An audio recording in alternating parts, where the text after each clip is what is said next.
In today's video, I'm gonna teach you how to convert USDC to cash on Kraken. So first head over and launch your Kraken app, and here make sure that you're logged into your account. Then here in your watch list, look for USDC, but if you still don't have it, click on manage watch list, then search for USDC and click on it to add it to your watch list. Now back to your homepage, just click on USDC. Now from here, click on trade, then click on convert.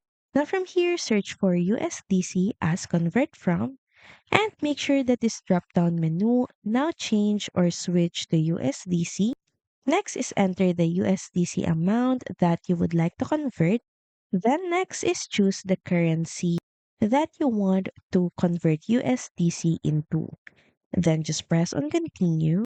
Finalize conversion by clicking on the confirm button. Now once the conversion is done, head over to portfolio, then click on transfer and click on withdraw. Just enter the amount in your chosen currency that you would like to withdraw.